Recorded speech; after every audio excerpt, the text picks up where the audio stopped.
پہلی press conference کی اگر ہم فوٹو دیکھیں تو ہم یہ دیکھتے ہیں کہ اس پریس کانفرنس میں کوئی بھی انڈین جرنلسٹ نہیں موجود جو کہ فیمیل ہو۔ راہل گاندھی اور ان کی جو بہن پرینکا گاندھی ہے ان کی طرف سے تنقید کا نشانہ بنایا گیا۔ کہاں ہیں وہ طالبان جو ویمن کے ساتھ ایک ٹیبل بیٹھنا بھی پسند نہیں کرتے تھے؟ جیسے ہی شور و غل ہوا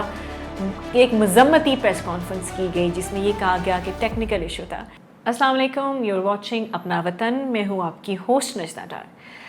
ناظرین، یہ ایک دو دن گزر رہے ہیں جہاں پر انڈیا جو ہے، انڈین میڈیا جو ہے وہ اب تنقید کر رہا ہے انڈین گورنمنٹ کے اوپر۔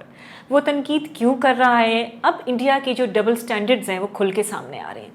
جہاں پہ انڈین میڈیا یا انڈین گورنمنٹ جو ہے وہ مسلمانوں کے ساتھ بیٹھ کر ایک ٹیبل پر، چاہے وہ پاکستان کے مسلمان ہوں، دنیا کے مسلمان ہوں، اسپیشلی پاکستان کے مسلمان، ان کے ساتھ بیٹھ کر کسی قسم کی کوئی پالیسیز نہیں بنا سکتی یا ان کو ہر وقت ڈیفینسو موڈ میں رہتے ہیں۔ وہیں ہم نے دیکھا کہ افغانستان کے لیے،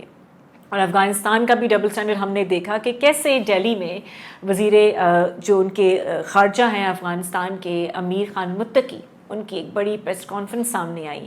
پہلی پریس کانفرنس کی اگر ہم فوٹو دیکھیں تو ہم یہ دیکھتے ہیں کہ اس پریس کانفرنس میں کوئی بھی انڈین جرنلسٹ نہیں موجود جو کہ فیمیل ہو۔ سب سے بڑی تنقید جب ہم یہ دیکھتے ہیں کہ انڈین گورنمنٹ کے اپنے ان کے بندوں نے یا کانگریس جو راہل گاندھی اور ان کی جو بہن پرینکا گاندھی ہیں ان کی طرف سے تنقید کا نشانہ بنایا گیا، جہاں پر ہم نے یہ دیکھا کہ کیسے افغانستان وہ ملک جو ویمن امپاورمنٹ کو بالکل بھی لیبل نہیں دیتا، جہاں پر آج تک کوئی بھی فیمیل آتھر کی بک جو ہے وہ پبلش نہیں ہو سکتی، جہاں پہ بچیوں کو پڑھنے کی اجازت نہیں ہے۔ ویسے تو جو افغانستان کی گورنمنٹ ہے وہ یہی کہتی ہے کہ ایجوکیشن جو ہے ہم نے پاز کیا ہے، ہم نے اس کو بین نہیں کیا۔ جب 2 سال سے اوپر گزر جائے نا کوئی چیز کو تو وہ چیز پاز نہیں ہوتی، وہ بین ہوتی ہے۔ ہم نے افغانستان کا یہ بھی اسٹینڈرڈ دیکھا، اور انڈین گورنمنٹ وہ تو اپنے ہر وقت اسٹینڈرڈ بدلتی ہی رہتی ہے، اور جب ان کو سمجھ آتی ہے کہ جہاں وہ پھنس گئے ہیں وہاں وہ ایک قسم کا شاٹ کھیلتے ہیں، مگر ٹائم کہتے ہیں some time it's too late. تو جب انڈین گورنمنٹ نے افغانستان وزیر خارجہ کو بلایا، پریس کانفرنس ہوئی، اس پریس کانفرنس میں کوئی بھی فیمیل جرنلسٹ نہیں موجود تھی، اور سننے میں یہ آ رہا ہے جو ان کا ہی میڈیا کور کر رہا ہے کہ جب اس کے انوائٹ کے لیے کہا گیا تو جو کچھ فیمیل جرنلسٹ تھیں تو ان کو گیٹ سے ہی کہہ دیا کہ آپ نہیں اس میں شمولیت کر سکتے۔ پھر اس کے اوپر یہ بیانات دیے گئے انڈین گورنمنٹ کی طرف سے کہ وہ ٹیکنیکل ایشو تھا۔ اب ٹیکنیکل ایشو میں 1-2 صحافی شاید مس ہو سکتے ہیں، انڈیا کے جو فیمیل جرنلسٹ ہیں وہ سب کے سب مس نہیں ہو سکتے، مگر کہاں گئی وہ بات؟ جیسے ہی انڈیا میں یہ شور و غل پڑا تو افغانستان کو اپنے آقا کے آگے گھٹنے ٹیکنے تو پڑ گئے۔ اب ہم یہ دیکھتے ہیں ناظرین کہ جو ڈبل سٹینڈرڈز ہیں، ہم ہمیشہ بات کرتے ہیں کہ انڈین جو ہے گورنمنٹ وہ ہمیشہ ڈبل سٹینڈرڈز کے اوپر جاتی ہے، اور پھر انڈین میڈیا سے بھی یہ بہت بڑی باتیں نظر آئیں جو ان کی عوام ہے۔ انہوں نے کہا کہ ہم ایک ایسے ملک کو بلا رہے ہیں اور ایسے ملک کے اتنے بڑے لیڈر کو بلا رہے ہیں، منسٹر کو بلا رہے ہیں جس ملک میں وہاں کی بچیاں، وہاں کی لڑکیاں، وہاں کی عورتیں ایجوکیشن نہیں لے سکتی، کیا ہمیں ان کے ساتھ بیٹھنا جائز ہے؟ کیونکہ انڈین جو ہیں وہ ہندو ہیں، وہ تو دیوی کی پوجا بھی کرتے ہیں، ان کو بہت رسپیکٹ بھی پے کرتے ہیں، اور وہاں پر دیکھیں کہ طالبان گورنمنٹ کے ساتھ مل بیٹھ کے بات کرنا جو کہ ویمن امپاورمنٹ کے اوپر، ویمن ایجوکیشن کے اوپر، وہاں پہ آپ افغانستان جائیں بہت بیرلی ہوگا کہ آپ کو کوئی عورت سڑک پر بازار میں مل جائے گی، وہ جو ڈیلی کے کام ہے وہ بھی وہ مرد کرتے ہیں۔ تو یہ ایک اتنا بڑا نیریٹو بلڈ اپ ہو گیا،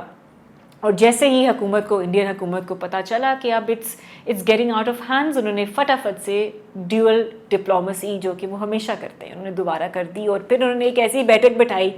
ایک ایسی انہوں نے دوبارہ جسٹ ٹو گیو اٹ کہتے ہیں نا ایک نیریٹو دینا کہ everything is fine, but it was too late. پھر دوسری پریس کانفرنس آئی جس کے اندر امیر خان متقی نے پریس کانفرنس کی، اور اس پریس کانفرنس میں مجھے یہ کہتے ہوئے بھی ہنسی آ رہی ہے کہ اس پریس کانفرنس میں ساری فیمیل جرنلسٹ بیٹھی ہوئی تھی جس میں ایک بھی مرد نہیں تھا۔ تو یہ جو ڈیول ڈپلومیسی ہے کہ کسی کو خوش کرنے کے لیے آپ اپنی نارمز خراب کر رہے ہیں۔ کہاں ہیں وہ طالبان جو ویمن کے ساتھ ایک ٹیبل بیٹھنا بھی پسند نہیں کرتے تھے، مگر ایک ایسی ڈیل چل رہی انڈیا اور افغانستان کے بیچ میں کہ ایک دوسرے کو ماننا پڑ گیا، وہ ملک جو انڈیا میں آپ دیکھتے ہیں کہ ان کے جو ویمن ایکٹیوسٹ ہیں بالی ووڈ ہیں، بڑے فیمیل جو ہیں اسپیشلی، بڑا ان کا نام ہے وہاں پہ، اور وہ ایک ایسی گورنمنٹ کو بلا رہے ہیں، ان کے اتنے بڑے لیڈر کو بلا کے پریس کانفرنس کر رہے ہیں جہاں پر اگین میں پھر سے کہوں گی ویمن رائٹس کے اوپر بات نہیں کی جاتی، جہاں پر عورت اکیلی بازار نہیں جا سکتی، جہاں پر وہ ٹریول نہیں کر سکتی، اس کو گاڑی چلانا، گھر چلانا، یونیورسٹی جانا، اسکول جانا منع ہے. اور وہاں پہ ہم دیکھتے ہیں کہ وہ گورنمنٹ جو دیوی کی پوجا کرتی ہے اور وہ تمام چیزیں ان کو ایسے لوگوں کے ساتھ بیٹھنا پڑ گیا ہے. بی بی سی کی بڑی اچھی انہوں نے جب یہ فوٹو ریلیز ہوئی تو بی بی سی نے کہا کہ a photo worth 1,000 words. آپ یہ دیکھیں کہ کرٹیسزم جو ہے انڈیا کو وہ بہت مہنگا پڑ رہا ہے. انڈیا کی پالیسیز ہوں، پاکستان کو نیچا دکھانا ہو، افغانستان کے ساتھ تعلقات بلڈ اپ کرنے ہو، کہ دونوں ملک اپنے نارمز ہی بھول گئے. بے شک انہوں نے کہا ہوگا کہ اس پریس کانفرنس میں کسی بھی فیمیل کی انٹریکشن نہیں چاہتا، بٹ یہ بات زیادہ دیر تک ہضم افغانستان کو بھی نہیں ہوئی. جیسے ہی شور و غل ہوا کہ ایک مذمتی پریس کانفرنس کی گئی جس میں یہ کہا گیا کہ ٹیکنیکل ایشو تھا. کیا ایشو تھا؟ یہ وہ ہر بندہ سوچ سکتا ہے، سمجھ سکتا ہے جو سیاسی منظرنامے میں بڑا ہی انوالو ہے، جس کو پتہ ہے کہ سفارتی تعلقات انڈیا کے لیے کتنا کچھ بن گئے ہیں. جب سے امریکہ کے ساتھ ہاتھ پیچھے کیا ہے تب انڈیا اتنا بوکھلاہٹ کا شکار ہو گیا ہے کہ وہ اپنے نارمز کو توڑ رہا ہے، اور جس ملک کے عہدیدار کو بلا رہا ہے اس کو بھی مجبور کر رہا ہے کہ آپ ایسا ایکٹ کریں جیسے کہ everything is fair and fine. So کیا everything is fair and fine? یہ جو ڈبل سٹینڈرڈز ہیں انڈیا کے لیے، جو انڈیا نے خود بلڈ اپ کی ہیں، یہ انڈیا کی عوام کے لیے، انڈین میڈیا کے لیے، انڈین گورنمنٹ کے لیے کس حد تک ثابت ہوں گے؟ آپ ہمیں اپنی فیڈ بیک ضرور دیجیے گا، ہمیں کمنٹ سیکشن میں بتائیے گا آپ کے اس جو سٹنٹ انڈیا نے کیا ہے، اس انڈین گورنمنٹ نے کیا ہے، اس پہ آپ کی کیا رائے ہے. اپنی فیڈ بیک دیجیے، اپنا خیال رکھیں، and keep watching and supporting اپنا وطن.